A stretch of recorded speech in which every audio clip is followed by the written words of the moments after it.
nuestro espacio, ¿no? Nuestro espacio formativo, nuestro espacio de discusión, ¿no? No sé si lo último se fue escuchando. Acá, acá los amigos vecinos estaban haciendo algo de bulla en los últimos 2 o 3 minutos, me parece, ¿no? Eh, pero díganme si se fue escuchando. Esta era la idea básica. La idea era esa y para sostener el argumento nos habíamos dado como tarea algunas lecturas, ¿no? Em, las lecturas que habíamos propuesto, ¿ya? Y que están en el grupo, tienen que ver primero con una pensadora alemana de principios del siglo XX, ¿ya? Me estoy refiriendo a, a Hannah Arendt, ¿no? Y habíamos leído de ella o habíamos comenzado a revisar de ella un artículo que titula, La crisis de la educación. Al mismo tiempo, ya también nos dimos como lectura otro texto de la primera mitad del siglo XX que titula, ¿no? Este, teoría tradicional y teoría crítica, ¿no? De el maestro Max Horkheimer, ¿no? ¿No? Y lo habíamos ido revisando en función de entender que la tarea de la teoría no solamente es analizar la realidad, sino que en esa crítica transformarla. Entonces, los maestros de la teoría crítica nos colaboraban nos colaboraban recuperando, ¿no? Esta idea que viene ya en el siglo XIX, ¿no? Con Marx y sus tesis sobre Feuerbach, ¿no? Donde la famosa tesis 11 nos termina diciendo que de la tarea de la filosofía no solamente es analizar la realidad, sino transformarla, ¿no? Y en las mismas tesis de Feuerbach, ¿no?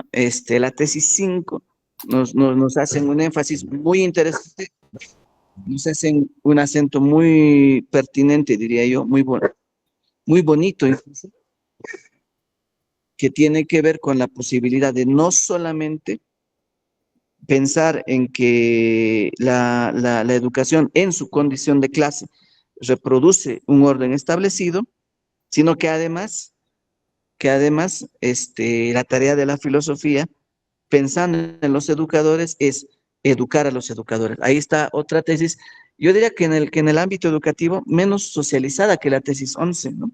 ¿No? La tesis 5 sobre Feuerbach refiere a la necesidad de educar a los educadores, ¿no? Esa era la otra idea que valía la pena rescatar. Eso, hermano Javier, básicamente expresaba las ideas en las que hemos ido trabajando en nuestras sesiones de introducción, ¿no? Para nuestro primer módulo, ¿no? Entonces, sobre esto podríamos darte la palabra para poder volver y reforzar esta consigna, ¿no?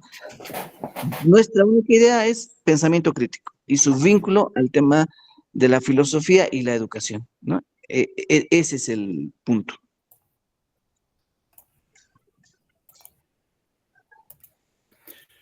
Correcto, gracias.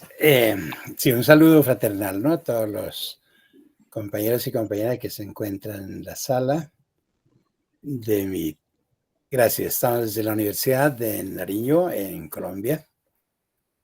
Y bueno, qué rico compartir algunas experiencias de reflexiones, ¿no? Y reflexiones críticas en torno a la sociedad latinoamericana especialmente, lo que están viviendo nuestros pueblos, lo que debemos hacer también, ¿no? Para estar acordes con ello. Yo haría también una partecita breve también para que después podamos, ¿no? Más que todos podemos aportar, todos, es un diálogo, un conversatorio, todos podemos, de pensamiento crítico es eso, ¿no? No solamente lo que decía Paulo Freire en la pedagogía, que el maestro pueda convertirse en estudiante, en alumno, y el alumno también convertirse en profesor, sino donde haya una dialéctica, una praxis, una dialógica, como decía Marx, como decía también, para que podamos ir desarrollando, aclarando muchas cosas de la realidad compleja, ¿no? Latinoamericana, social, política, económica.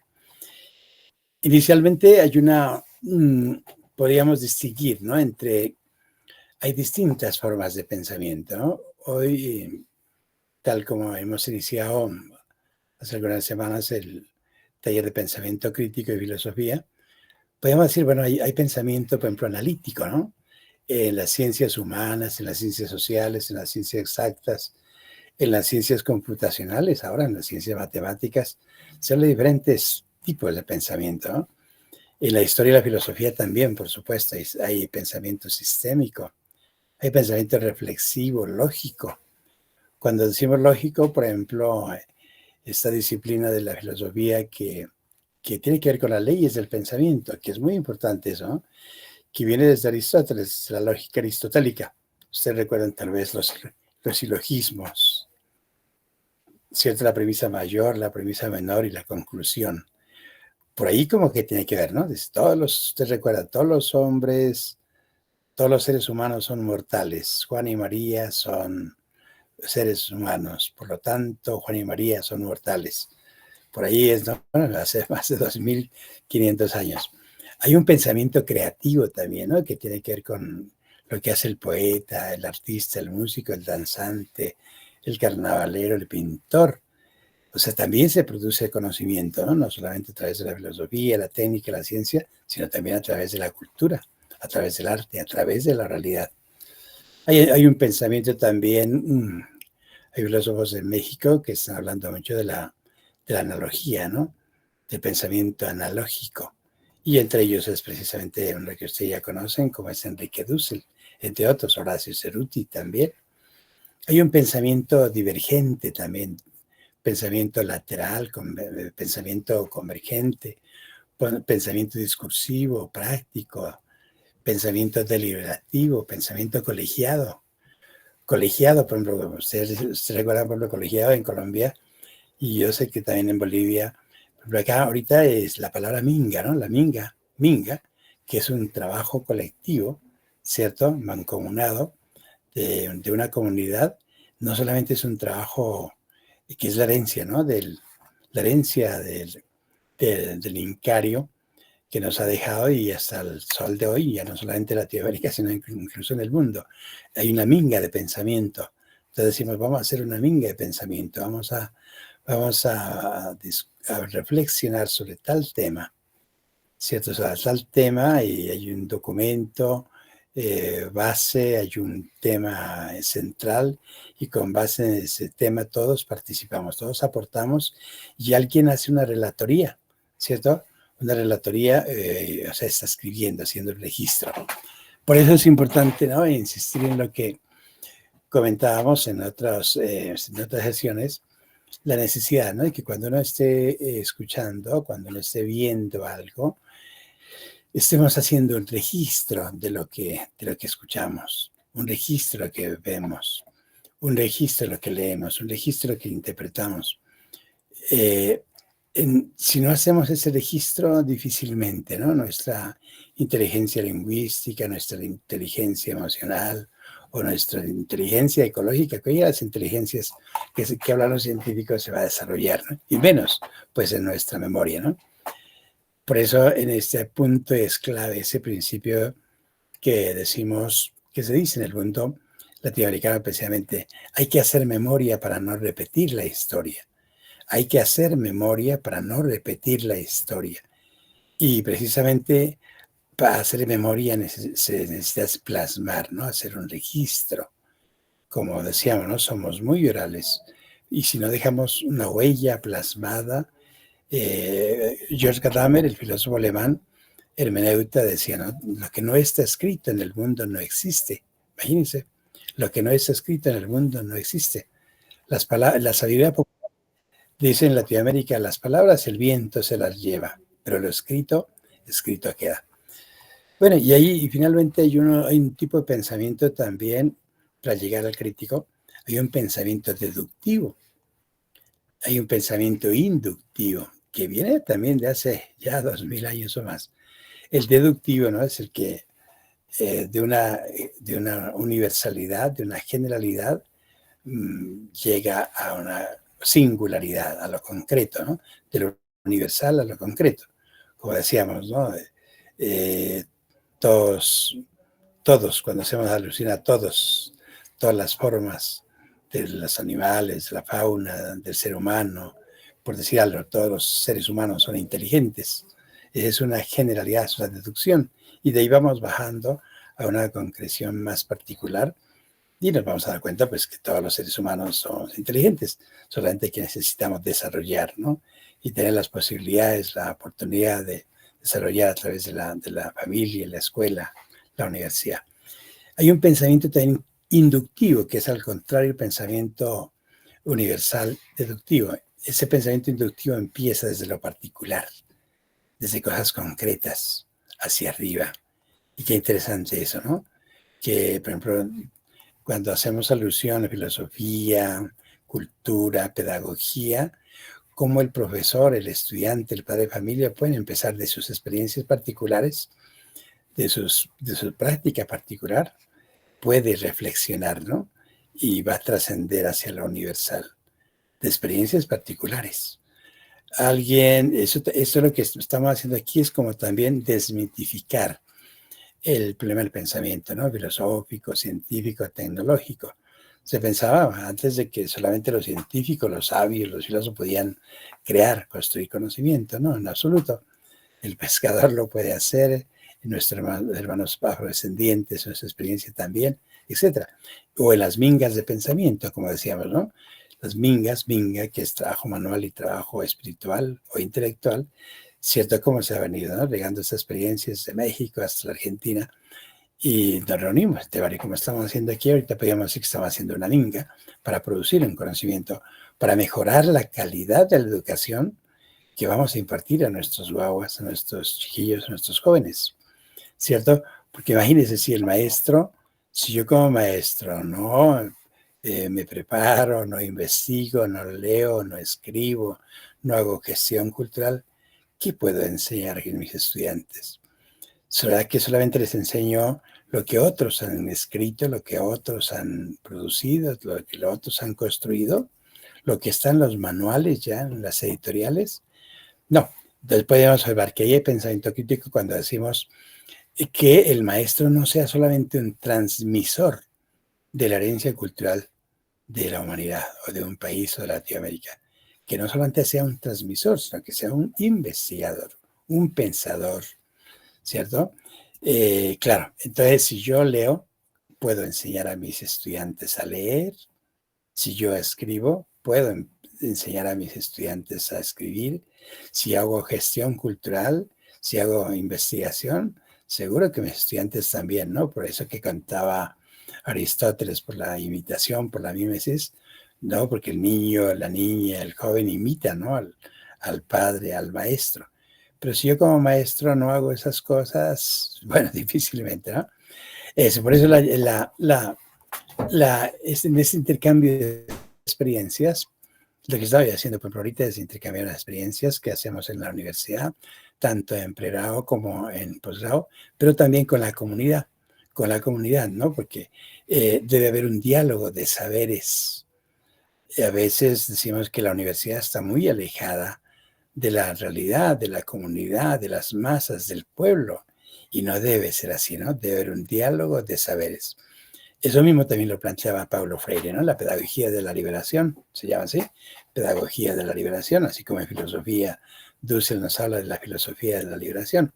Entonces debe haber, dice, una combinación del saber académico, del saber que se hace en la universidad, y del saber popular, el saber del indígena, el saber del campesino, el saber del obrero, del trabajador, el saber del estudiante, el saber del pescador, el saber de nuestros hermanos afrodescendientes. ¿Cierto? En ese diálogo de saberes se puede decir, ¿no?, que estamos mejorando la calidad de la educación y no solamente estamos enseñando lo que el sistema quiere, ¿Y qué es lo que quiere el sistema? Nos hemos dado cuenta, ¿no? Que en 300 años, o perdón, 500 años prácticamente de colonialidad del poder, del saber y del sentir, como decíamos, parafraseando a Aníbal Quijano, el sociólogo peruano, pues prácticamente nos han enseñado eso, ¿no? A imitar, a copiar y no a construir, ¿cierto? Y nos han impuesto muchas cosas del eurocentrismo, de la cultura occidental, por ejemplo, y todas esas cosas ya se están, ¿no? Se están desmitificando. ¿Quién ha dicho que filosofía solamente hacían los griegos, los europeos, los franceses, los alemanes? No, filosofía siempre, pero hablamos por eso de una filosofía quechua, ¿cierto? Una filosofía. Ahorita estamos cumpliendo los 100 años de, un aniversario más, ¿no? De Arguedas, ese pensador indigenista peruano, poeta además, ensayista, narrador, etcétera. Bueno, ya hay una filosofía, ¿no? Así como en Centroamérica también, ¿no? En la maya, en la náhuatl, etcétera. Creo que ahorita, por ejemplo, verá una Claudia Sheinbaum o a López Obrador, ¿no? Haciendo alusión siempre a la sabiduría de los pueblos originarios, a la sabiduría, al conocimiento, al pensamiento de ellos. Eso, pero resulta que nuestro sistema educativo nos impusieron tantos siglos, en 5 siglos, nos han impuesto la cultura occidental. Y por eso hablamos de descolonización, ¿no? En educación debe haber una descolonización educativa de los planes de estudio, de los pensum, de que esos planes de estudio puedan ser reformados, modificados y elaborados o construidos de acuerdo a nuestra realidad histórica y cultural. Claro, ¿qué tal nosotros, imagínense, copiando un plan de estudios que nos enseñe solamente de Europa y que no nos enseñe de Latinoamérica, que no nos enseñe de Colombia, de Bolivia, del Ecuador? Y bueno, y así ha sido, ¿no? Así en muchas instituciones ha sucedido eso, ¿no? Y ya comentaba, por eso, pues, desde Europa nos trajeron ese modelo universitas y de las escuelas catedralicias. Un segundo, yo antes tocaría tres temitas, ¿no? 3 temas. El segundo es la parte ya de, como decíamos, ¿no? Hay varios tipos de pensamiento, entre los que hemos mencionado, el analítico, etcétera, crítico, inductivo, etcétera, la minga de pensamiento. Por eso en filosofía se han dado cuenta que hay filosofía de la religión, filosofía del arte, filosofía de la cultura, filosofía de la ciencia, filosofía de la educación, filosofía, bueno, de toda la filosofía que usted, filosofía, las matemáticas, bueno, de todo tipo de... Y entonces, en eso, porque ha habido necesidad, ¿no? De reflexionar todo eso, qué es lo que nos ha pasado.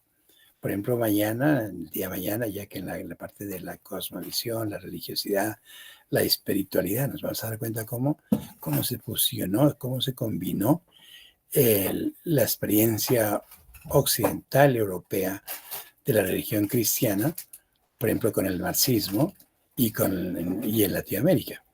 Y le coloco un ejemplo, por ejemplo, el caso de Ernesto Cardenal y su relación con el movimiento sandinista en Nicaragua. Él escribe el Evangelio Solentiname. Bueno, y ustedes recuerdan que ahí nació, ¿no? La teología de la liberación. La teología de la liberación, que tanto problema y que tanto ataque tuvo, eso nació en Latinoamérica, por parte del Vaticano, empezando por el Papa Juan Pablo II especialmente, ¿no?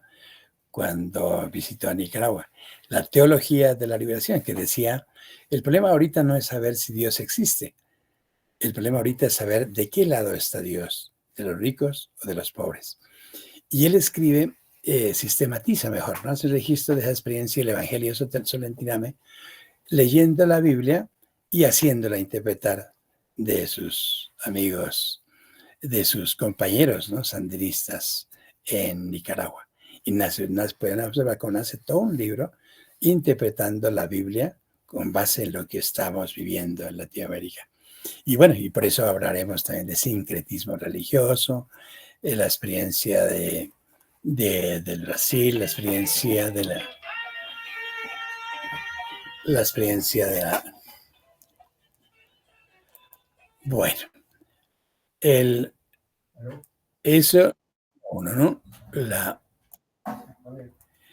Los juicios, sin embargo, los juicios a los que se llega mediante el pensamiento crítico, ¿cierto? Todo pasará, ¿no? Decíamos, es la experiencia, las sensaciones, lo que vivimos, lo que compartimos, lo que vemos a través de los sentidos, etcétera. De ahí vamos llegando a las percepciones, de ahí vamos llegando a los juicios, a los conceptos. Esos juicios a los que se llega mediante el pensamiento crítico se basan en criterios que pueden ser fundamentales, ¿no? O primordiales. ¿De qué hablamos, por ejemplo, cuando decimos pensamiento crítico? Claro, hablamos de la libertad que tanto se hablaba, que tanto se hablaba en la modernidad, en la ilustración, en el despotismo ilustrado.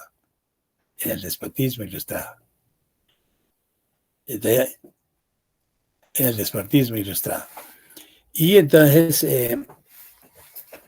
esa experiencia después ya va siendo la libertad. ¿Por qué? Si hay libertad, ¿qué pasa en la relación de la libertad de pensamiento crítico? La autonomía, de que tanto hablamos de la autonomía, la soberanía, la verdad, por ejemplo, la democracia. Cuando ustedes, por ejemplo, van a analizar, ¿no?, en filosofía política, o filosofía del derecho, filosofía de la argumentación, hablábamos, ¿no?, de una constitución anterior donde había democracia representativa. Elegíamos a unas personas y esas personas decidían sobre los demás, sobre el pueblo. Hoy hablamos de democracia participativa, donde todos tengamos la posibilidad de decidir, de aportar nuestros pensamientos, nuestras reflexiones, aportar las propuestas a los diferentes problemas de solucionar problemas, ¿no? Si la vida es un problema, pues la estrategia es el arte de encontrar soluciones a un problema. Bueno. Y finalmente, hay una categoría que será importante en el camino que vamos a desarrollar a partir de nuestros invitados también, ¿no? Estarán con nosotros el doctor Rommel Hernández, que comentamos, tiene programa en filosofía, maestría en filosofía y doctorado en filosofía de La Habana, Cuba, y estará con nosotros, ¿no? También estará el profesor Ferney Mora, quien es también doctor en filosofía, es de la Universidad de Buenos Aires, es magíster en pensamiento latinoamericano de la UNAM de México, bueno, entre otros, ¿no? Entre otros. Y también las experiencias de personas que están estudiando ahorita pregrado o maestría en nuestra universidad y que ya están produciendo, ya están reflexionando sobre diferentes temas. Y el último tema es este. Bueno, ¿qué pasa, decíamos, cuando los demás tipos de pensamiento? ¿Por qué decimos ahorita con Falsborda de que somos seres sentipensantes? Miren esa categoría hermosa desde Latinoamérica, ¿cierto? Qué rico, ¿no? En el camino confrontaremos a la teoría, la sociocrítica, a Hannah Arendt, a Marx, etcétera, a Marcuse, pero desde Latinoamérica, ser sentipensante, que ya entra, ¿no? Paulo Freire y Falsborda, el sociólogo. El mismo sociólogo colombiano que nos dejó la experiencia de la investigación-acción participativa.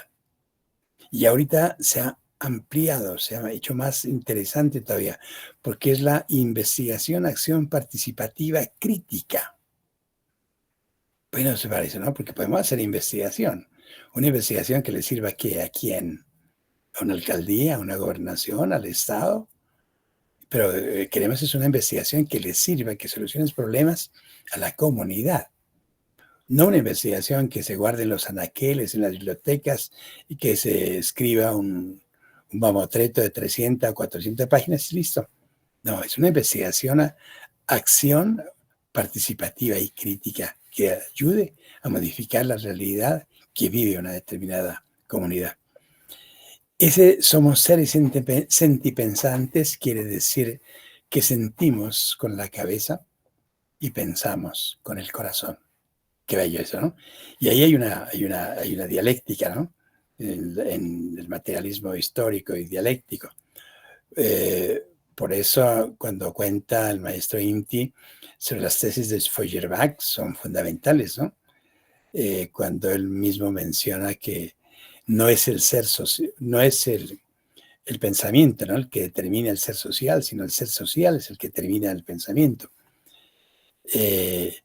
Y la otra, ¿no?, esa tesis de Feuerbach que dice, los seres humanos no han hecho sino interpretar el mundo de diferentes maneras, pero de lo que se trata es de transformarlo. Los hombres no han hecho sino interpretar, leer el mundo de diferentes maneras, pero lo que se trata es de transformarlo. Bueno, y este es el aporte, ¿no?, que desde Latinoamérica, además de los otros filósofos del mundo, y fundamentalmente nuestros también, ¿no?, de Argentina, también de Perú, también de Bolivia, también de Colombia, nos han aportado, ¿no? Porque ya ahorita, a esas alturas, ya, ¿no?, en la filosofía latinoamericana de pensamiento crítico se ha desarrollado mucho, ¿no? Y ahorita, precisamente a raíz de la pandemia, bueno, interesante cómo cambió esto, cómo cambió, ¿no?, después de la bronca que el Estado le tenía a la filosofía. ¿Por qué será que los estados neoliberales, capitalistas, globalizantes le tienen tanta envidia y bronca, pues, y tanta persecución a la filosofía y al pensamiento crítico? Precisamente por eso. Porque lo que ellos quieren es que no haya pensamiento crítico, que no haya reflexión, que no haya crítica, que todo sea aceptado, que todo se trague entero. Inclusive hay pensamiento crítico, ¿no? Cuando uno está leyendo, va a leer un libro, vamos a leer a Hannah Arendt, vamos a leer a Marcuse o a Dussel, pero sí, que fijemos nuestra posición.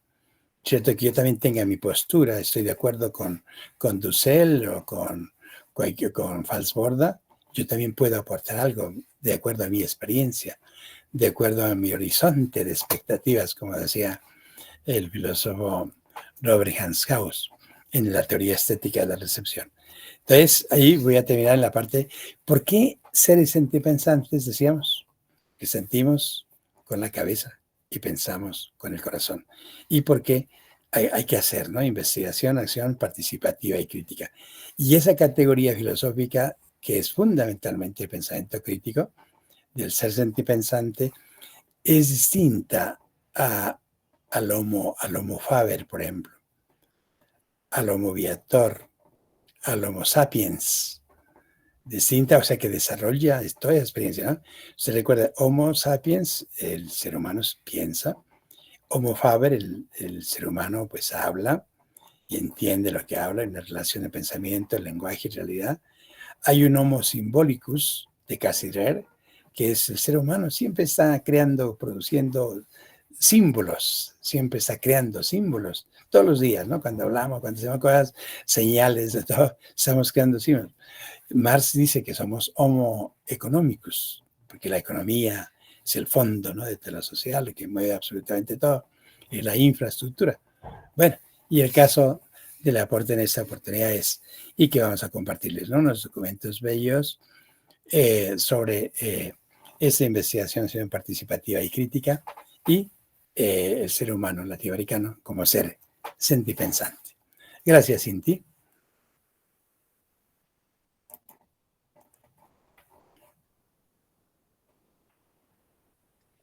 Gracias, hermano Javier. No sé si nos estamos escuchando bien en este momento.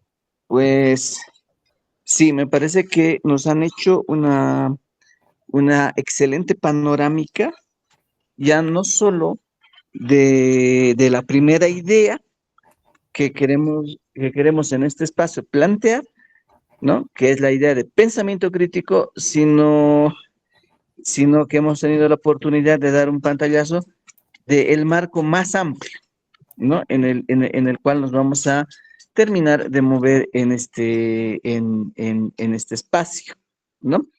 Es, yo planteaba el primer punto, y a partir de eso ya estamos viendo el panorama más amplio, ¿no?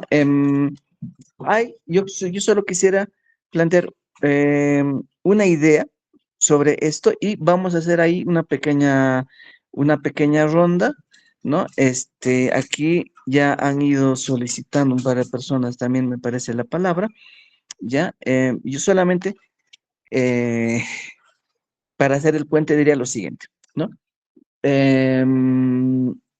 nuestro director Javier planteó muy bien el,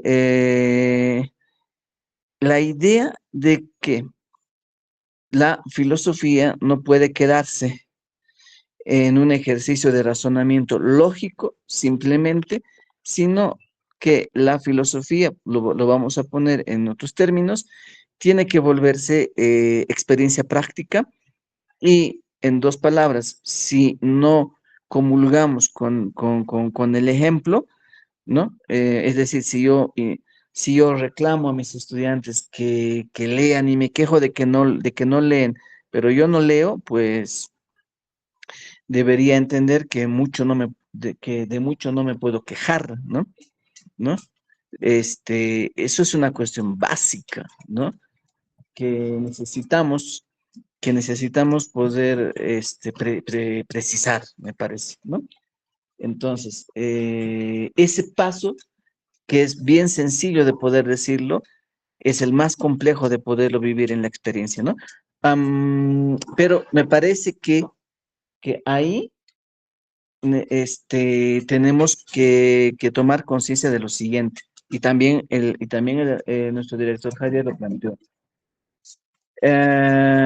Tenemos que tener en claro de que filosofía no es una experiencia que en su hacer sea monopolio de primer mundo y de los grandes pensadores, ¿no? A los que uno puede ir citando, ¿no? Yo creo que ahí en América Latina nos han, nos han metido, esto sí como experiencia colonial, o sea, acá incluso quien tenga divergencia ideológica, ¿no? Con toda la postura, ¿no? Con todo el enfoque de colonial, pues incluso teniendo discrepancias, deberíamos todos coincidir, ¿no? Un mensaje que nos han dejado, un mensaje colonial que hemos heredado y que lo encarnamos, y esto es fundamental reconocerlo más allá de cualquier consigna ideológica, es entender que filosofía la hacen los europeos, entender que la filosofía nace en Grecia, entender que la filosofía es monopolio de los filósofos, y en el mejor de los casos, lo que nosotros podemos hacer eh, es presumir ser experto en alguno de ellos, ¿no? ¿No? Yo puedo presumir ser experto, qué sé yo, pensando incluso en pensamiento crítico, ¿no? ¿Ya? Puedo presumir ser experto en Habermas, puedo presumir ser experto en Gadamer, incluso presumir ser experto en Dussel, ¿no? Pero no gano nada con eso. Ese es el punto. Filosofía es lo que se puede hacer en el aula, ¿no? ¿Y cómo lo puedo hacer? Lo puedo hacer desde la experiencia y ahí puedo aprender de muchos filósofos, pero el punto es que yo viva la experiencia en el aula, ¿no? ¿No? Y una clave, y me encantó por eso mucho de lo que nuestro director nos va planteando, es que para hacer filosofía en el aula y demás, vale la pena incluso volver a la historia misma de la filosofía. Y la historia de la filosofía, y nuestro director Javier lo va a recalcar, y todos nuestros invitados pueden dar fe de esto, es que la historia de la filosofía no es la historia de los libros de filosofía, ¿no? ¿No? Ya en algún momento lo dijimos, ¿no? Este, mm, decía, decía un maestro en, un maestro en la filosofía hindú, quien en un diálogo con un musulmán, ya escuchaba al musulmán que le comentaba, ¿no? Esto es cuento, cuento de la antigüedad, cuando decía muy feliz, ¿no? El musulmán le cuenta al hindú, diciéndole, ¿no? Le dice, nos han heredado, Dios Dios se ha enterado de que los seres humanos, de que los hombres, ¿ya? En su lengua, en los seres humanos, han inventado la escritura. Ahora Dios está triste porque entiende que con esto aparece la letra muerta. ¿Qué quiere decir letra muerta? No quiere decir otra cosa más que la anulación del pensamiento en el entendido de que se trata de la palabra que no tiene interpretación, ¿no? ¿No? Tal cual, ¿no? Es decir, Dios dice esto. Entonces, su interpretación casi fundamentalista, ¿no? ¿No? Entonces, la filosofía nace antes de eso, ¿no? Y nace en la oralidad. Nuestros pueblos son orales. Bueno, la humanidad en general tiene esa tradición, ¿no? La escritura puede ser un maravilloso, una maravillosa creación del ser humano, pero cuando no está cruzada por el ejercicio de la generación del pensamiento y la deliberación, y se limita a la repetición mecánica de ella, pues eh, ocurre lo que nosotros vivimos, ¿no? Por eso cuando uno presume ser experto, incluso en pensamiento crítico, en autores, y repetimos autores, pues por más que hablemos de pensamiento crítico, nunca lo vamos a hacer, nunca lo vamos a vivir como experiencia, ¿no? Ahí, pues bastante interesante el aporte que poco a poco se va posicionando a nivel, ¿no? A nivel global del pensamiento latinoamericano, ¿no? Necesitamos profundizar más en algunos maestros. Por ejemplo, lo mencionó nuestro director Javier, pues un maestro colombiano, ¿no? ¿No? Orlando Falsborda, ¿no? Quien reclamaba, ¿no? Un poco, quien le reclamaba a Eduardo Galeano, ¿no? Que le había quitado, ¿no? De alguna manera, la idea de lo sentipensante. Pero bueno, más allá de eso, el asunto es comprender y profundizar qué significa esto, ¿no? Entonces, pues bien, herencia colonial, pues la anulación del pensamiento, ¿no? ¿No? Eso es fundamental de poder reconocer para poder empezar nuestra transformación. Perdón por extenderme un poco, yo quería tomar la palabra de una manera mucho más breve. Y ahora sí, yo quisiera que podamos comenzar una pequeña ronda, ya, no sé si nos da el tiempo para escucharnos entre todos en este espacio ahora, pero sí sería interesante poder escuchar unas dos, tres participaciones. Y el día de hoy, tenemos que concluir, tenemos dos encargos, ¿ya? Por un lado, nos vamos a dejar la lectura para la siguiente semana, hay que precisar un poco esto. Y por otro lado, les vamos a comentar el tema de nuestro trabajo de módulo, ¿no? Vamos cerrando nuestro módulo, suelen decir los filósofos propedéutico, ¿no? Nuestra pequeña introducción. Entonces necesitamos para esto darnos las reglas para nuestro primer escrito, ¿ya? Entonces, esos dos detalles vamos a mencionarlo al final, ¿no?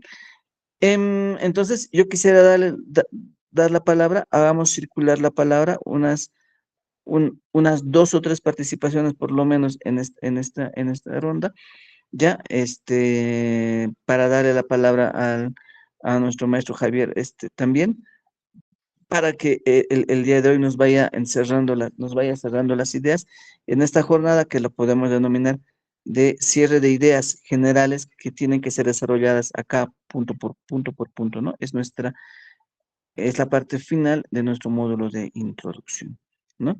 Entonces, no sé con quién quiere comenzar. Vamos a dar la palabra. No sé si yo quisiera, a ver, invitar, antes de que nos levanten la mano, no sé si estás ahí, Ernesto, o estás ahí, Reinaldo.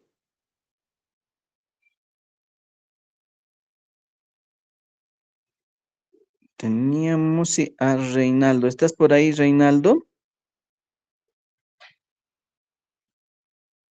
O antes de darle la palabra a Reinaldo, no sé si estás ahí, Ernesto, también. ¿Estás ahí, Ernesto? Sí, sí, buenas noches, Inti Huáscar.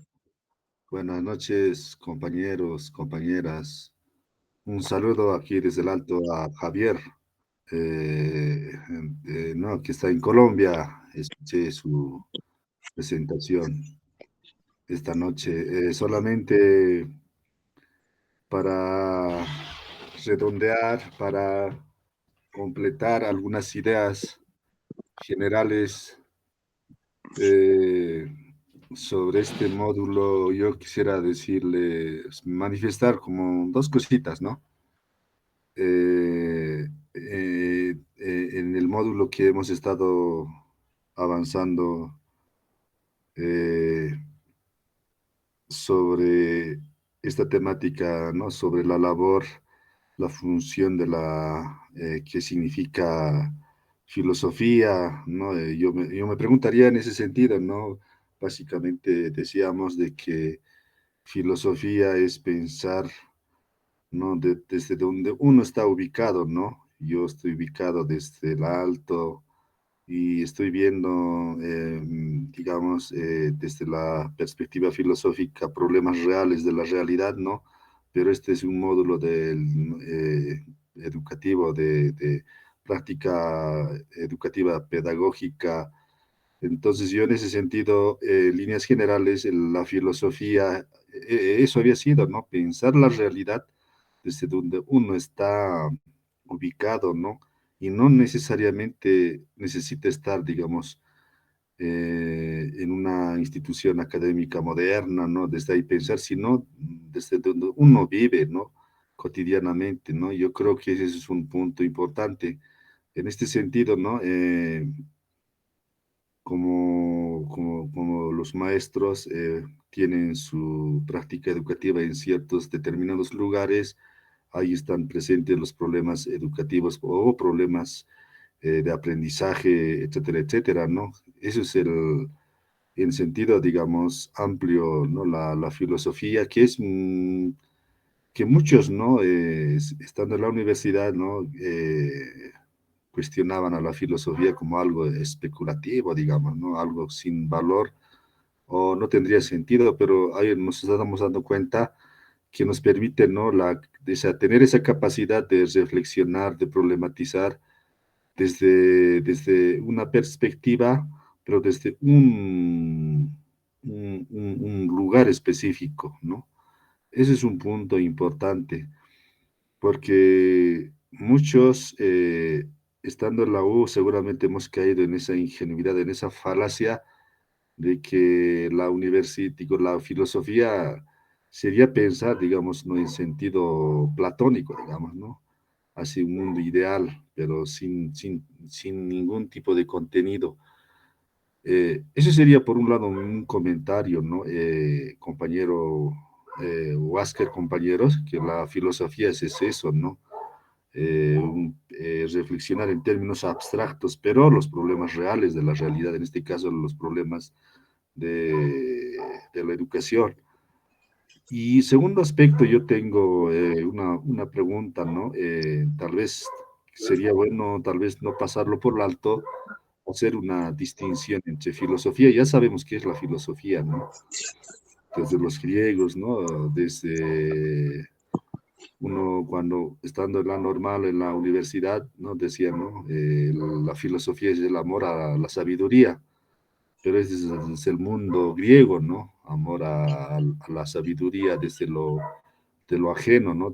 Decía, ¿no? Aprenderse de memoria autores europeos o repetir, digamos, sin contextualizar a nuestra realidad o uno que está investigando, está reflexionando, digamos, en términos más teórico puro, digamos, ¿no? Sin contextualizar, sin historizar, digamos, ¿no? En términos de Zimmerman.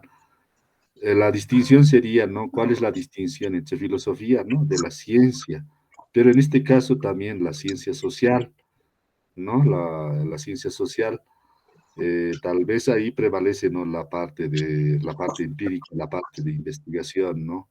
Donde Javier decía en su exposición, ¿no? Hay muchas tesis, trabajos de investigación que están almacenados, digamos, ¿no? Como en un cajón de baúl, digamos, ¿no? Nadie lee, nadie, no presta ningún servicio o no tiene ninguna relevancia o aporte, digamos, para resolver una problemática. Pero ahí está, pero eso es una investigación, digamos, desde la ciencia social estándar, una investigación empírica con datos, todo eso, pero con vacío de pensamiento, ¿no? Lo que decía Cinti, ¿no? Entonces, ahí es fundamental la capacidad de pensamiento, ¿no? La reflexión teórica, problematizar, ¿no? Dar cuenta de la realidad.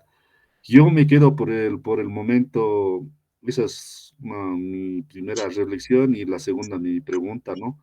Es la distinción de la ciencia social y también, ¿no? De la teología, ¿no? Porque últimamente la teología también era condenado como la filosofía también era despreciado en las universidades y todo era ciencia, ¿no?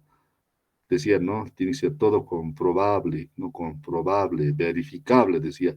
Pero estamos viendo hoy en día, ¿no? Muchos problemas que de todas maneras, pues estamos verificando, ¿no? Pero el problema es que no nos apropiamos con dar con sentido, ¿no? Es problematizar, reflexionar, producir conocimiento desde la realidad. Nada más, muchas gracias, Inti, muchas gracias, Javier, desde Colombia, un saludo aquí desde el Alto y muchas gracias, compañeros y compañeras. Muchas gracias, Ernesto. No sé si estás ya con el micrófono habilitado, Reinaldo.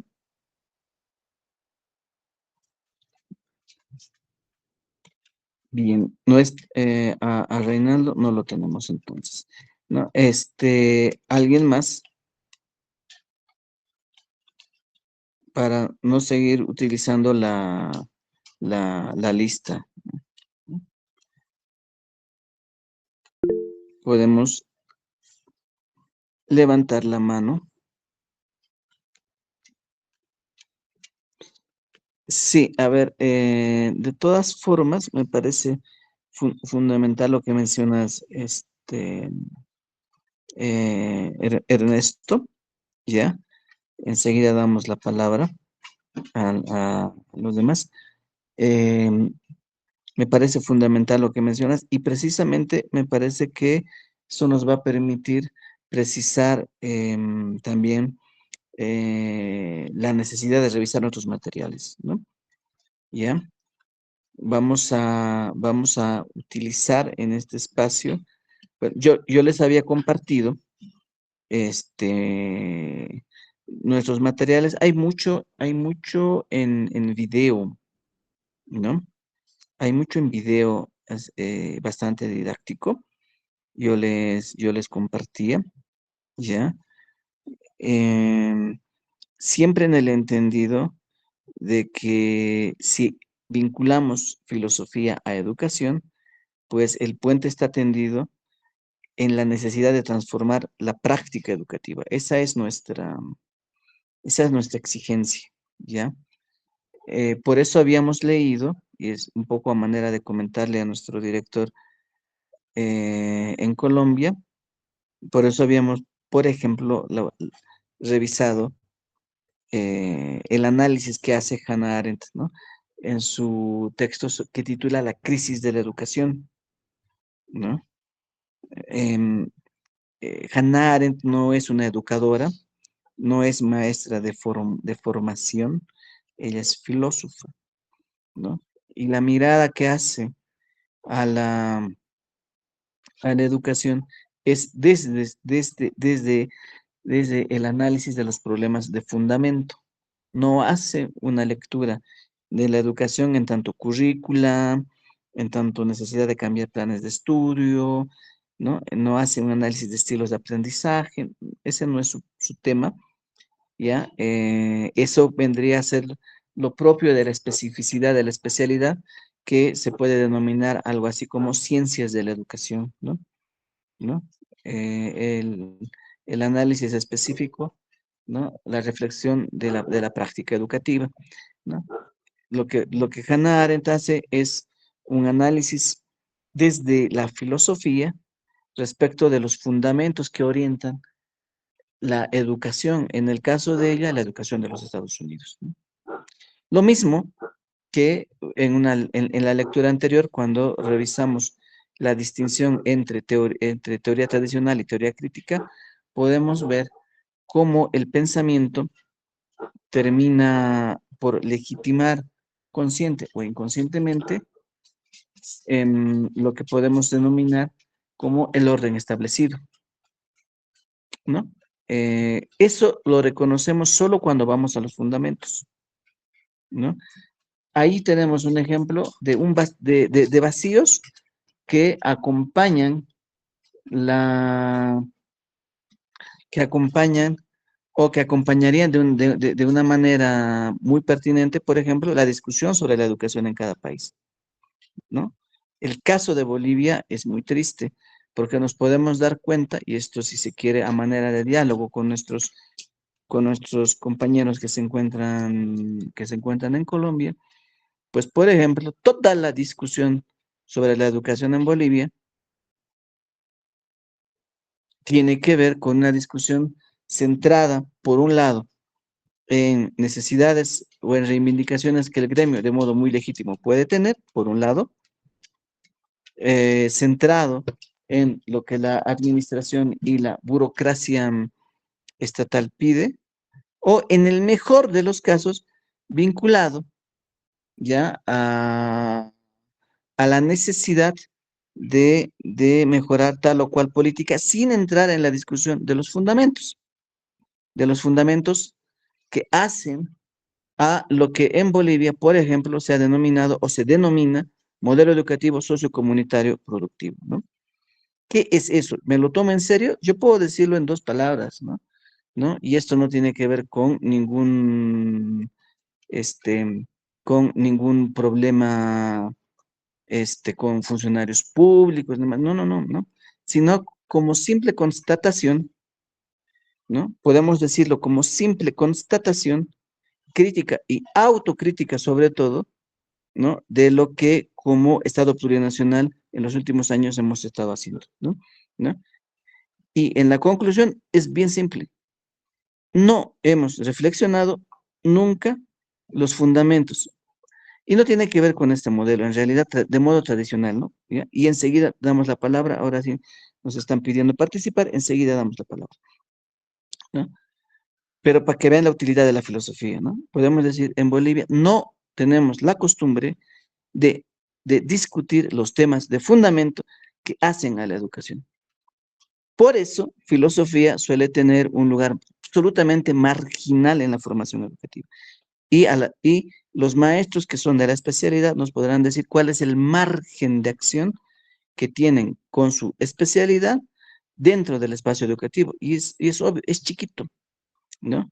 ¿No? No voy a decir inexistente, ¿no? Pero es muy chiquito, ¿no? Entonces, yo quiero ser consecuente con lo que se intenta hacer y se intenta construir de manera honesta, me tengo que tomar en serio los fundamentos, tengo que ser consecuente con eso, ¿no?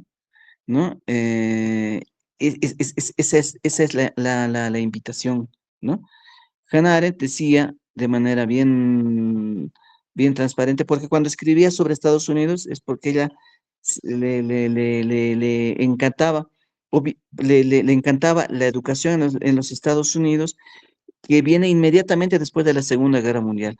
Pero a ella le toca vivir un momento de transformación, y con esto termino, por favor, y te doy la palabra. Ella le toca vivir un momento de transformación de ese momento inmediato de la guerra, donde ella vive algo que le encanta, ¿no? Que es esa escuela que reproduce en quienes están migrando de diferentes países a Estados Unidos una tradición. Tradición es la palabra que ella utiliza para poder, para identificar, vamos a decirlo algo así, el proyecto educativo gringo, ¿no? De lo que los gringos plantean como educación. Pero ella se asusta cuando después empiezan a aparecer ciertas modas educativas que le quitan el espíritu, ¿no? Al maestro, a la autoridad. Autoridad en el buen sentido de la palabra.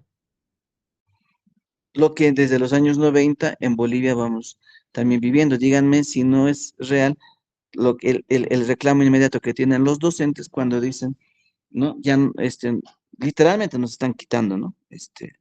Autoridad, estás de igual a igual con el estudiante, y entonces ciertas modas educativas que son mal utilizadas, ¿no? Pero claro, tiene sentido si yo no estoy discutiendo los temas de fondo, ¿no? Este espacio es un poco para discutir eso, ¿no? ¿No? No discutimos temas de fondo. Entonces, cuando yo hago mal uso, incluso del pensamiento crítico, incluso de la recuperación de la memoria, hago mal uso de esto, es decir, no pienso, solo lo aplico, tenemos ahí un grave problema, ¿no? Esta es la situación en la que nos vamos encontrando, ¿no? Y es ahí donde nosotros queremos trabajar. Y estas cosas no se trabajan en vamos a decirlo así, una charla, ¿no? ¿No? Se trabajan en procesos sostenidos, ¿no? Por eso también este espacio, ¿no? Se toma la molestia de poder sostener algo durante algunos meses, ¿no? Por lo menos hasta el mes de junio, ¿no? Ese es el punto, porque si esto se resolviera en una charla, excelente, ¿no? Estos son temas de fondo, ¿no? De nuestra práctica. Ahora sí, mil disculpas, nos estabas pidiendo la palabra, perdón por demorarnos. Víctor Hugo, creo que eres quien, si nos estás pidiendo la palabra, disculpa, ¿estás ahí con el micrófono? Correcto, correcto. Víctor Hugo. Perdón, por favor, te damos la palabra. Bueno, pues gracias por darnos este espacio, licenciado Inti, Huáscar, Ernesto. A ver, no soy profesor de filosofía, pero me gusta un poquito por ahí Claro. reflexionar algunas cosas. Y siempre me he preguntado, y voy por la línea que estás presentando en este momento, Huáscar. Creo que el gran problema de la educación en Bolivia es que no hemos discutido los fundamentos, ¿no? Y más aún todavía cuando nos encontramos con algunos maestros de filosofía que es solamente repetir historias, repetir viejos pensamientos y foráneos a nuestra realidad, ¿no? Creo que no nos hemos atrevido a pensar desde nuestra realidad. Yo me pregunto, Avelino Signani y Elizardo Pérez creo que han intentado hacer una filosofía de la educación, ¿no? Parece que ha sido un intento de la filosofía de la educación para ese tiempo, ¿no? Porque la filosofía es dinámica, ¿no? La filosofía, lo entiendo así, que la filosofía es dinámica también, ¿no? Pero la pregunta de fondo para todos, pienso que esto de la educación en filosofía o la filosofía dentro de la educación, aplicado al concepto que se está llevando en este momento de que se tiene que interpretar la realidad y resolver la realidad, pues en educación no hemos resuelto nada. Y eso es lo triste, no hemos resuelto absolutamente nada. Yo siempre he reflexionado el tema de educación productiva, secundaria productiva, ¿no? Pero ¿qué producimos? ¿Qué producimos? Madre mía, no producimos nada. Hablando del conocimiento, ¿no? Entonces, eso incluso en la Universidad Católica pensábamos y nos criticábamos y intentábamos interrogarnos y de decir, ¿hay filosofía boliviana? Parece que no hay, porque debería esa filosofía boliviana responder, interpretar primero la realidad boliviana y responder, transformar esta realidad. Si bien es neocolonial, es responder desde esa línea, ¿no? Es preocupante, ¿no? Y a mí me sirve este espacio un poco para reflexionar, un poco para pensar desde lo nuestro. Alguien decía, un maestro de filosofía me decía por ahí, la filosofía boliviana desde los pueblos podría no estar con la filosofía del ser, sino desde la filosofía del estar. parece que va por ahí, ¿no? La filosofía del estar, pensar desde donde estoy. Entonces, bueno, por ahí nos toca reflexionar y intentar responder y al mismo tiempo transformar esta realidad que nos toca desde la educación, ¿no? Gracias por permitirme. No, gracias, Víctor Hugo. Para poder cumplir con el cometido, yo quisiera tomar la palabra por última vez, solamente para mencionar o para redondear nuestros dos encargos que tenemos que dejarlo, y de ello quisiera darle la palabra a nuestro director Javier, ¿ya? Y si nos da el tiempo, todavía hacer una última ronda. Ojalá que nos alcance el tiempo, ¿no? Sí, pero sí, muchas gracias, Víctor Hugo. Sirve para sentar la idea, ¿no? Necesitamos pensar temas de fundamento y reconocer que no lo estamos haciendo. Y eso es una deuda que no tiene que ver con una ideología, tiene que ver con una práctica sostenida en el caso de América Latina y de nosotros en Bolivia en particular, ¿no? Nos está pasando en este momento, nos pasó en los años 90 con la reforma educativa de los 90. También podemos decir que nos pasó el año 55 con la instauración de la educación universal en Bolivia. Es una vergüenza que nosotros en Bolivia, sí en el 55 logremos tener educación universal, ¿no? Para que veamos las características de nuestro estado, ¿no? ¿No? Entonces lo hacemos muy mal, para tomar la palabra, teniendo como antecedentes una experiencia tremendamente fuerte, ¿no? En los años 30 tenemos una maravillosa experiencia, ¿no? Trascendental para los compañeros de Colombia. Vamos a compartir los materiales. Hay que leerlo, hay que conocerlo, y nosotros los bolivianos tenemos que leerlo y conocerlo para criticarlo en el buen sentido de la palabra, que es la obra del gran maestro Avelino Signani, ¿no? Y el maestro Elizardo Pérez, ¿no? Nos encanta hablar y repetir ese nombre, pero qué vergüenza que lamentablemente no conocemos la obra, ¿no? Porque si la conociéramos, nos daría vergüenza mucho de lo que nosotros hacemos, no de lo que hacen los otros, de lo que nosotros hacemos en nuestra práctica educativa, como burócratas para empezar, ¿no? ¿No? Y una traición a la experiencia educativa de Bolivia de los años 30, ¿no? Donde en una cuestión adelantada se piensa de manera sumamente pertinente lo que es, la educación productiva, por ejemplo, y una frase, ¿no? Que sirve para hacer filosofía, ¿no? A ver, hagamos filosofía con esto, ¿no? En palabras de Lizardo Pérez, la escuela tiene que ir al indio, decía, esas eran sus palabras, ¿no? Así nos expresamos en los años 30. ¿Pero qué significa eso, no? ¿No? Pues nos pondremos a pensar, ¿no? Yo creo que no damos la talla todavía, ¿no? Y es el reto con nosotros mismos, ¿no? Solamente yo quería enfatizar esto. Por eso viene nuestra primera tarea. Por eso viene nuestro encargo, que vamos a empezar a construirlo la semana a partir de ahora, y vamos a empezar a verlo y a compartirlo en este espacio la semana que viene. Me refiero al hecho de que tenemos que escribir. Lo único que no en este espacio no se negocia es escribir, ¿no? Tenemos que atrevernos a escribir, ¿no? Como exigencia de pensamiento, ¿no? Y pues tenemos que empezar a escribir, ¿no? Para dar coordenadas, ya mínimas, porque no se trata de un protocolo cerrado. Tenemos que escribir y pensar nuestra realidad educativa, ¿no? ¿No? Pensaremos, ya, cómo está, o pensaremos en esto, cuál es el problema de fundamento que yo estoy empezando a identificar en mi realidad, un problema de fundamento que estoy encontrando en mi realidad. Cuando digo problema de fundamento, me refiero a hacer este ejercicio, ¿ya? Y, y le vamos a dar acá la palabra a nuestro director después.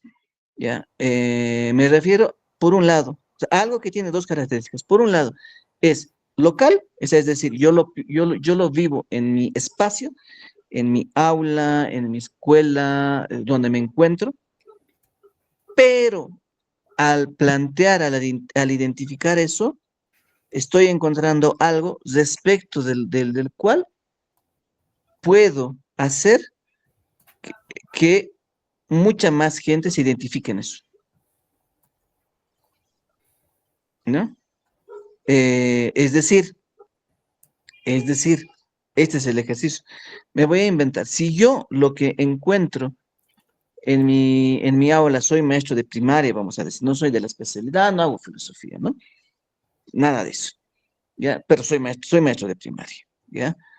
Y identifico que en mi aula yo tengo el problema de que, no, pues, no tenemos comprensión lectora, ¿no?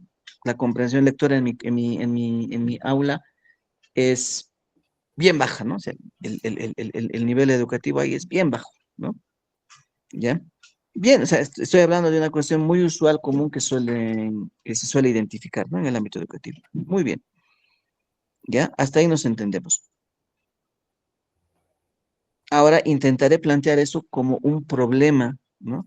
De fundamento, ¿ya? Solo cuando lo veo como un problema de fundamento, voy a entender que el problema para empezar no se encuentra en mis estudiantes solamente, porque cuando yo digo eso, en realidad me aparece como reclamo, ¿no? Mis estudiantes no leen, ¿no? Estoy hablando de una palabra clave, la lectura. La lectura es un problema, ¿ya? Ahora bien, pues lo pensaré como un problema de fundamento. ¿Qué significa leer? ¿No ve? Paulo Freire se puso, escribió sobre esto. Tiene un artículo incluso que titula literalmente, ¿no? ¿No? Algo así como la lectura en el proceso de liberación, ¿no? Le ponía así un título medio rimbombante, ¿no? ¿No? Lo entenderé como problema de fundamento. En ese momento voy a hacer que quienes me lean en algún momento también se puedan identificar en eso, porque mi problemita, que es bien local, va a tener una relevancia muy significativa, ¿no? ¿No? Esa experiencia, hacer vivir bien esta experiencia, me parece una cosa maravillosa. ¿Por qué? Porque de lo primero que voy a empezar a adquirir yo conciencia, es de que lo mencionaba nuestro, nuestro director, cuando decía, ¿no? Si yo no leo, ¿no? El problema de la lectura es un problema literalmente eso, de la lectura.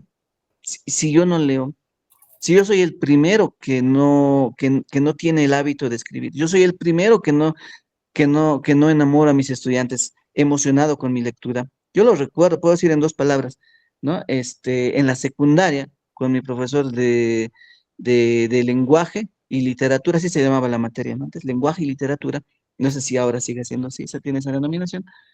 Pues el tema de la lectura con el profesor era explícitamente castigo, ¿no?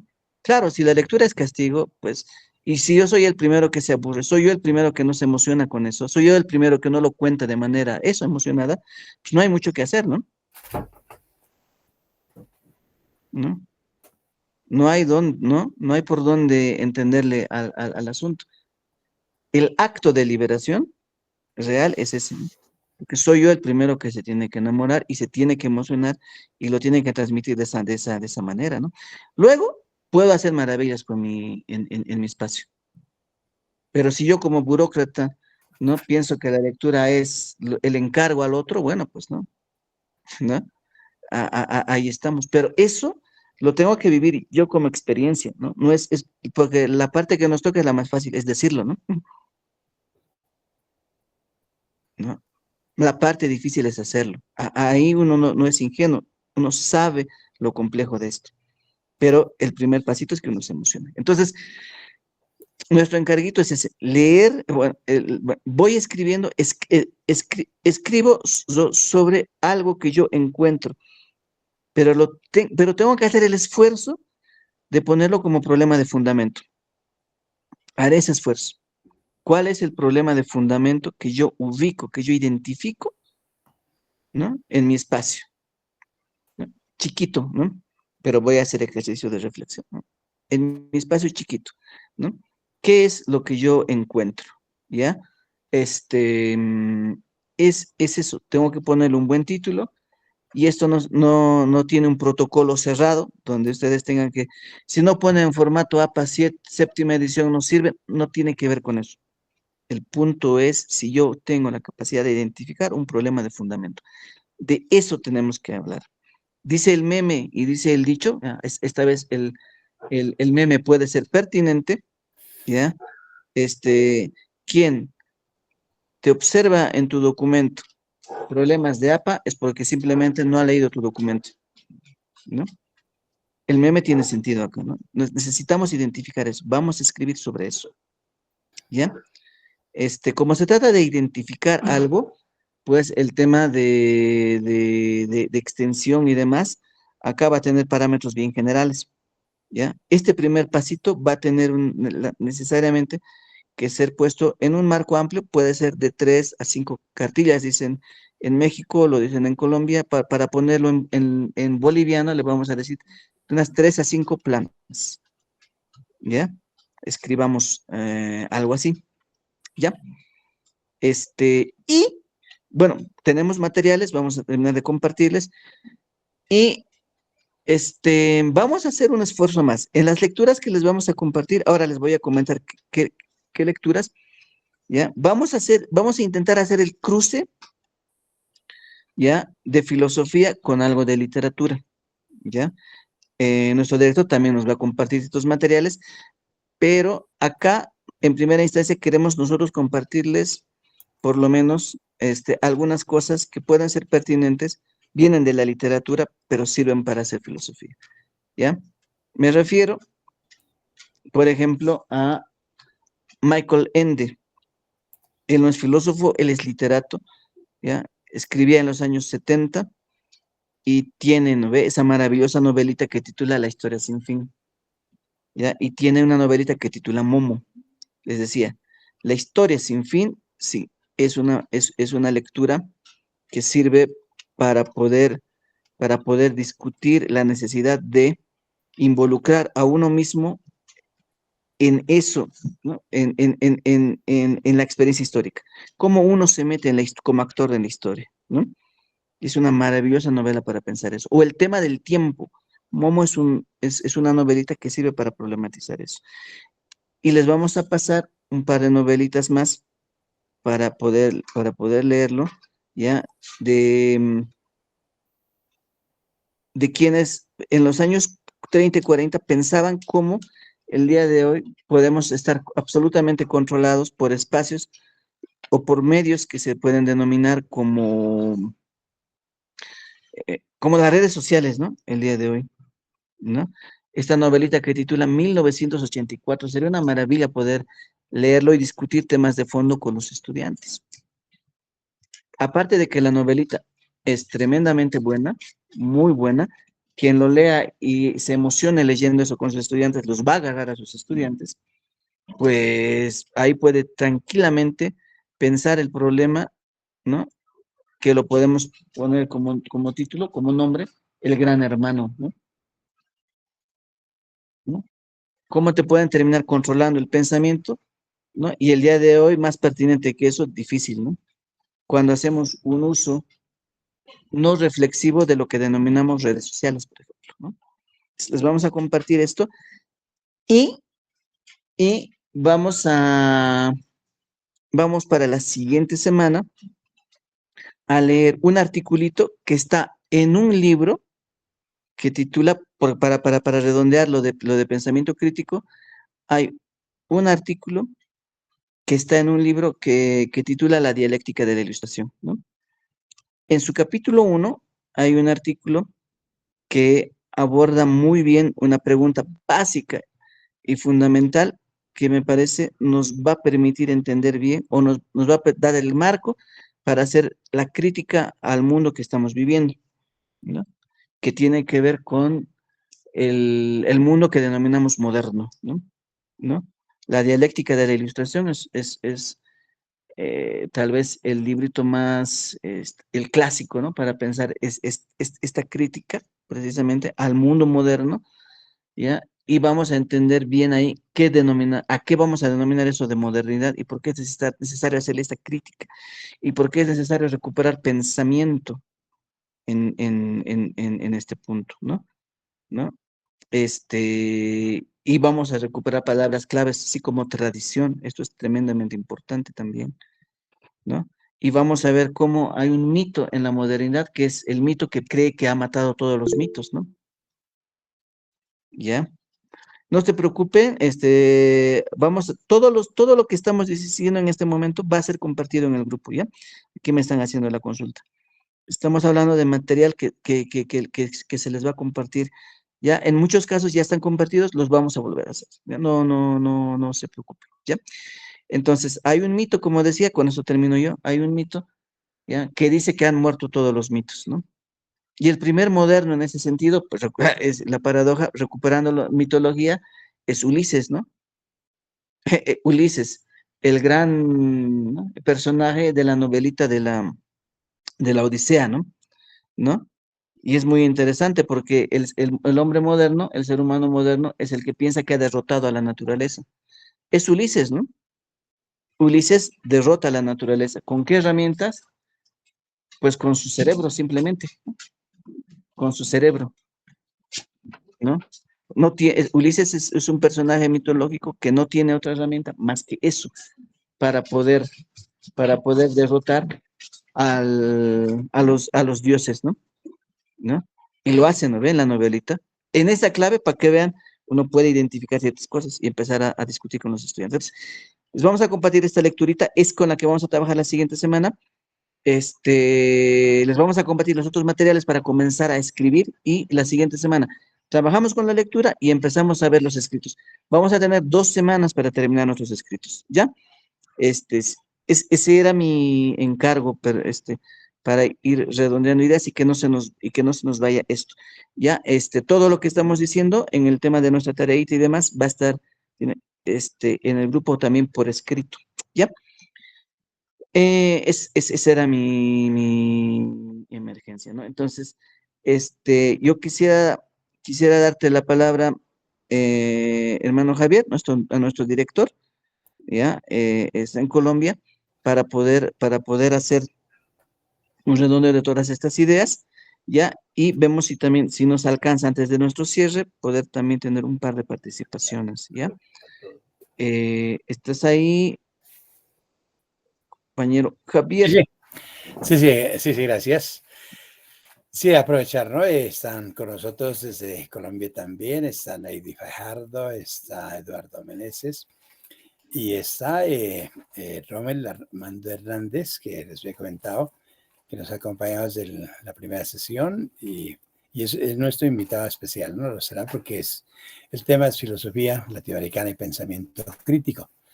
¿Y quién más que él, ¿no? Para hacer esta parte final de esta sesión, en razón de que él, ¿no? Él es licenciado en filosofía, es magíster en filosofía y doctor en filosofía de la Universidad de La Habana, Cuba. Bienvenido, profesor Rommel Hernández, y gracias por aceptar la invitación de este taller internacional de Bolivia y Colombia. Adelante, profesor Rommel. Buenas noches para todos, compañeros. Buenas noches, Inti. Buenas noches, Javier. Buenas noches a todos ustedes y muchas gracias por permitirme conectarme y participar y sobre todo escucharlos y pues sentirme muy contento con lo que escucho, ¿no? Son temas muy, muy agradables. Yo me disculpo porque no me conecté a tiempo, me conecté un poco tarde y por eso pues estoy un poco desconectado de lo que están discutiendo, lo que estaban viendo, pero sí estaba muy atento a lo que decían sobre la reflexión de los principios, que fue lo que me llamó bastante la atención. Era que por lo general siempre se habla de la educación en una perspectiva, si se quiere, casi medio superficial, pero siempre se olvida hablar sobre los fundamentos, ¿no? Hablaban el caso en Bolivia, que no se ha discutido sobre los fundamentos y que algunos autores han intentado hacer una filosofía de la educación, pues lo cual implica abordar los fundamentos. Y eso también, pues, me llamó la atención porque eso también pasa en Colombia, ¿no? Las dinámicas que ha habido últimamente de reformar la educación han seguido una lógica que viene desde los gobiernos neoliberales, a pesar de ser un gobierno del cambio. Este gobierno ha tratado de hacer una reforma, pero sus reformas son sencillamente de buscar aumentar el cupo de ingreso a la universidad o a la educación secundaria, aumentar un poco el presupuesto y ya, no discute obviamente los fundamentos, ¿no? No discute las intenciones, los propósitos, los fines que tiene la educación. Y sigue preservando la idea de que la educación debe cumplir una labor instrumental para el desarrollo, pues, de la producción capitalista, ¿no?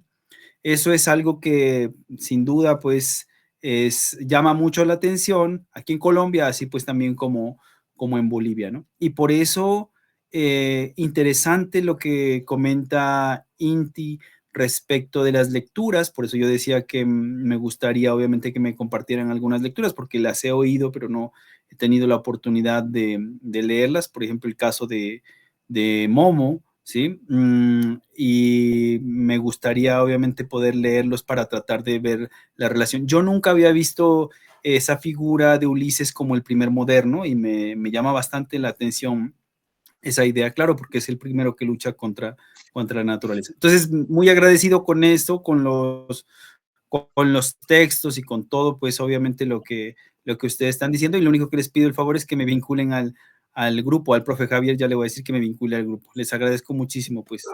Y nada, pues quiero continuar con ustedes. No, bueno, muchas gracias. No solo no solo para el maestro Rommel, sino para todos los que están en Colombia. Les vamos a pasar el enlace entonces al contacto que yo tengo de nuestro director Javier, y les vamos a pedir, por favor, entonces a nuestro director Javier que pueda compartirles el enlace de WhatsApp al grupo. Vamos a volver a compartir todos los materiales ahí para que los tengan y que podamos entrar en este pequeño diálogo, ¿no? En un pequeño diálogo, pero que esperamos tenga incidencia, ¿no? Para poder plantear y colaborarnos entre nosotros, ¿no? El maestro Javier hablaba, ¿no? Al principio de la minga, pues, le vamos a decir, acá en un trabajo también de AINI, ¿no? De colaboración activa, de deliberación, ¿no? De recuperación de la reflexión para poder, además de descolonizar nuestra propia memoria, también esa es otra tarea, ¿no? ¿No? Podemos reflexionar en este espacio. Una cosa que viene no en el quechua, viene de la aymara. Y bueno, perdón para quienes se conectan además en tierras bajas. También tenemos aquí una visión medio colonial, ¿no? O sea, como cuando recuperamos la memoria, en Bolivia, pues recuperamos tierras altas, ¿no? En nuestra ignorancia tenemos que también superarlo eso y recuperar también nuestra memoria que viene de tierras bajas. Pero bien, pensando en tierras altas, Ernesto nos puede hacer recuerdo incluso cómo se menciona en idioma aymara, por ejemplo, al pensador, ¿no? No el pensar, sino al que piensa, ¿no? Y en nuestra lógica colonial lo hemos relacionado al que no hace nada, ¿no ve? Y eso es bien particular, para que vean que tenemos tareas de descolonización pendientes en eso, ¿no? ¿No? Pero bien, esa es la idea entonces, intentar hacer el esfuerzo de abordar nuestros temas de fundamento. Vamos a comenzar a escribir entonces para la siguiente semana. En 15 días procuraremos tener nuestros escritos, ¿ya? Y eso es nuestro punto de partida solamente. Intentaremos plantear esto y en estos 6 meses vamos a ir profundizando sobre eso mismo. Vamos ahondando, vamos ahondando, vamos ahondando en una lógica desescolarizada, porque no se trata de calificar para ponderar con una calificación para decir estás reprobado o aprobado, no, no, sino de profundizar en la pertinencia que cada uno vea de esto en su espacio, en una relación no instrumental, no de conveniencia inmediata mía, sino de ubicación de temas de fundamento, de necesidad de transformación integral. Eso me parece que puede ser el aporte más importante que podemos hacer todos a la educación. ¿no? A los compañeros de Colombia, muy particularmente, les vamos a compartir los materiales que en Bolivia se fueron produciendo en desde los años 30, que tienen que ver, insisto, con una maravillosa experiencia de transformación educativa desde los fundamentos. Y es muy interesante porque esa experiencia se la construye de manera autónoma, ¿no? Al Estado, ¿ya? El Estado le da un ok, no interrumpe en un primer momento porque dicen, bueno, pues, ¿qué te va a hacer una escuelita? Bueno, cuando esa escuelita tiene una trascendencia tal que hace que se impulse en México el primer Congreso Indigenista incluso, ¿no? Pues ya hace que el Estado mismo en Bolivia se asuste y lo termine, ¿no? Clausurando. Luego se lo recupera ya no como escuelita, sino como espacio de formación de maestros, ¿no? ¿No? La experiencia de Guarizata en ese sentido me parece que requiere justicia, ¿no? Y no le estamos haciendo nosotros justicia. Por el momento podemos decir que en realidad estamos haciendo un uso instrumental hablando de eso, pero sin pensar temas de fundamento, sin pensar las cosas que en ese momento ya se habían ido pensando. Uno puede reclamar por esto, porque teniendo el antecedente, después no dimos la talla, ¿no? Para que vean, la historia no avanza de modo lineal, no es progreso tras progreso, porque si lo fuera, hace casi 100 años ya podríamos haber resuelto problemas desde Bolivia que hubieran ayudado a toda la región, ¿no? Pero estamos en las mismas, ¿no? Bien, para eso era, ¿no? Sí, básicamente es eso. No sé si antes de cerrar, porque ya vamos cerrando entonces con esto, si antes de cerrar tenemos una participación más. ¿Quién tiene el micrófono habilitado en este momento? Inti, Javier. decía, yo quisiera que ahorita, en esa parte, en estos minuticos finales, está con nosotros, hay dos experiencias interesantes hay una de reflexión desde la oralidad y otra desde la etnoliteratura, ¿no? Como tú mencionabas, ¿no? ¿Por qué nosotros, por ejemplo, en varias partes de Latinoamérica hablamos de oralidad o etnoliteratura? O también de tradición oral, ¿no? En razón de que decíamos, ¿no? Somos fundamentalmente orales y no solamente, pues, cierto, todo lo tenemos en la escritura. Y claro, ya tenían que haber, ¿no? Salido metodologías, presupuestos teóricos desde la oralidad, ¿no? Y en ellos está precisamente, ¿no? Silvia Rivera Cusicanqui, ¿no? Que en la metodología de la tradición oral. Y quisiera que nos contara un poquito, no sin antes el saludo, para Neidi Fajardo. Neidi Fajardo, quien ella desde una agrupación de narración oral escénica en Colombia, trabaja, ¿no? El rescate, la recuperación de la oralidad, cierto, campesina, indígena, afro, etcétera, y después compartirla, ¿no? Como lo hacían los juglares, los trovadores, o lo que hoy se llaman los narradores orales, los cuenteros también dicen. Neidi, bienvenida a este taller internacional.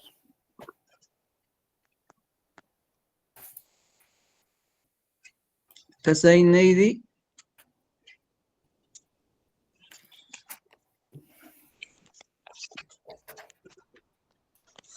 Bueno, vamos, Neidi. Bueno, entonces ya vamos a... Y otra experiencia investigativa de interesante reflexión desde la imagen, desde la experiencia, ¿no? La lucha estudiantiles, especialmente universitarias en Colombia. Eduardo Meneses está orientando y dirigiendo todo un trabajo de investigación sobre la historia del movimiento estudiantil. O sea, es una reflexión, ¿no? Porque nosotros decimos a los estudiantes también, ¿no? Como decía Freire, hay que reflexionar, ¿no? En mi papel como estudiante, como maestro. Y si no hacemos esa reflexión, estaríamos como repitiendo, ¿no? Repitiendo la historia. Eduardo, adelante, bienvenido a este taller internacional. Hola, buenas noches, profesor. Adelante. ¿Sí me escuchan? Sí, adelante, Eduardo. Es que ando un poquito en la calle. Muchas gracias por la invitación, profe. Muchas gracias a todos los encargados, ¿no?, de poner la palabra de nuestro sur, de nuestra América Latina, al servicio de la reflexión, al servicio de las resistencias a través de la palabra, de la cultura, de la misma resistencia en la calle, donde Bolivia ha sido ejemplo con el compañero Evo Morales. Bueno, lo que comenta el profe Javier es, sí, se hizo una producción audiovisual, una película documental acerca de la historia del movimiento estudiantil de más de una década, donde pues los diferentes sectores del movimiento estudiantil, pues que es muy diverso, unos son maoístas, otros son bolivarianos, otros son marxistas, etcétera, pues le han aportado a la construcción de memoria histórica del movimiento estudiantil, y no solamente el movimiento estudiantil, ¿no?, sino a Colombia, gracias a que el movimiento estudiantil ha venido generando día tras día, década tras década, la fuerza de reflexión. Hizo que más de 1 millón de jóvenes en las elecciones presidenciales pasadas lograra ganar Gustavo Petro, ¿no?, nuestro presidente, que después de más de 2 siglos, la derecha conservadora de Colombia ha permanecido en el poder. Y gracias a este ejercicio de resistencia, pues Gustavo Petro logró las elecciones presidenciales.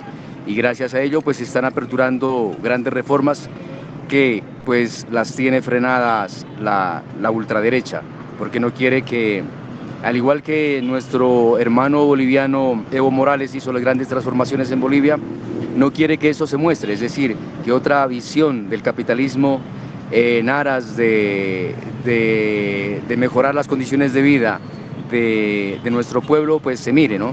Ellos siempre con el pensamiento unilateral, monolítico del capitalismo, han seguido siempre con su forma de economía, su forma de política, su forma de educación. Entonces este documental pues narra un poco desde nuestra localidad, de nuestro sur, esas experiencias de compañeros asesinados, de compañeros exiliados, de compañeros que lastimosamente incluso no pudieron acabar sus estudios y andan todavía errantes por Latinoamérica, por Europa, etc. Entonces este es un aporte que se está haciendo desde una reflexión audiovisual, ¿no?, porque no solamente la escritura se hace a través de la pluma, sino que con la cámara también podemos escribir. Eso sería pues un poco la presentación de este documental. Ojalá lo podamos mirar, porque se compone de 4 capítulos. Ojalá lo podamos mirar con ustedes. Gracias. Muchas gracias. Sí, yo creo que en este espacio, por eso tenemos nuestra agenda hasta el mes de junio.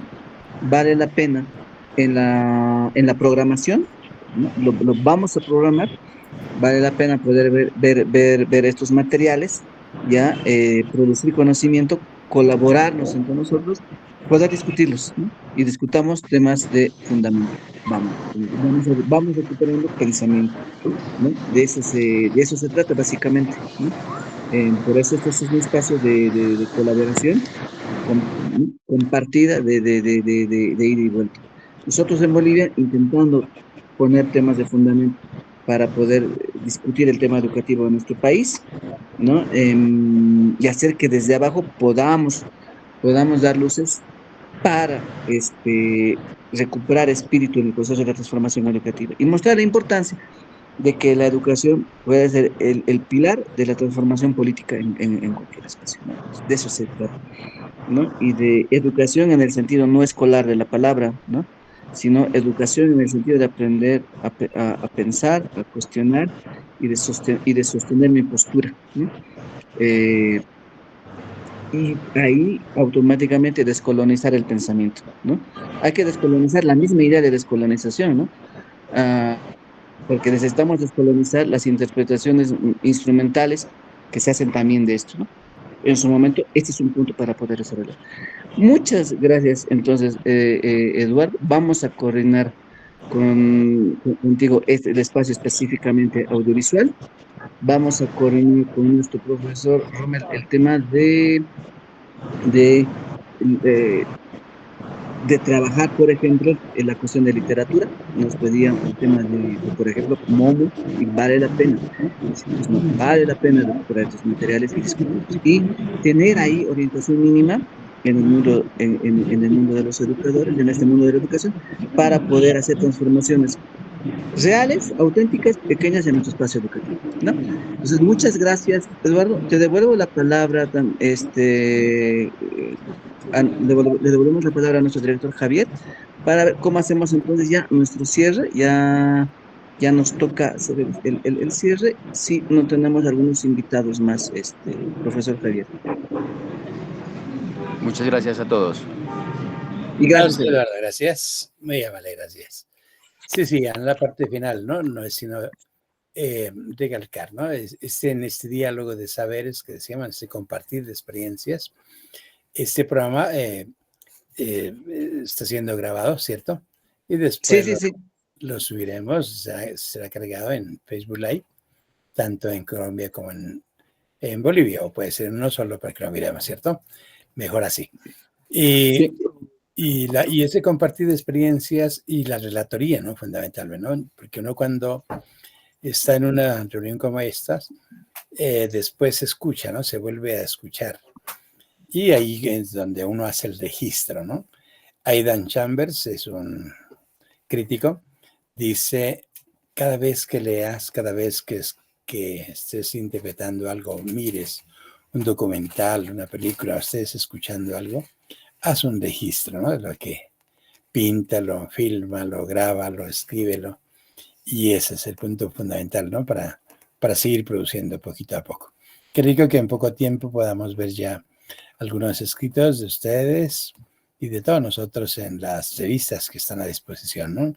Nómade, la revista del Departamento de Humanidades y Filosofía, la revista Ahuasca, que es para la producción literaria y la producción pedagógica también, Ciencias Humanas y Sociales, y la revista Ayanahuanca, entre otras. Ya, finalmente, Itir, para que usted les cuente cómo es esa grabación, para que podamos escuchar. De nosotros, desde Colombia, un abrazo inmenso como el universo. Muchas gracias, profesor Javier, es nuestro director del Departamento de Filosofía y Humanidades de la Universidad Nacional de Nariño, ¿no? Que también nos está invitando al reto, ¿no? Que nuestros escritos se vayan también a las revistas que están indexadas y que están ahí en el internet disponibles, ¿no? Entonces, muchas gracias a todos. Buenas noches, Eduardo, Ernesto, Javier, Juan, Iván, Rosemary, Víctor, Anita, todos los que están conectados, todos, y pues nos encontramos, quienes están en el espacio de filosofía, el próximo viernes, quienes comparten con nosotros todas las jornadas, pues el día de mañana. Mañana, 10 de la mañana hora de Bolivia, 9 de la mañana hora de Colombia, es nuestro espacio para un tercer pilar, que es el pilar, digamos, mencionado de espiritualidades, ¿no? Entonces, muchas gracias, buenas noches. La sesión está siendo grabada y nos queda zanjar esta última deuda, que es compartir los enlaces para poder ver los materiales, ¿no? Pero lo vamos a cumplir. Muchas gracias, buenas noches, profesor Javier, y a todos. Felicidades. Muchas gracias, que estén bien, hasta luego. Igualmente, felicidades.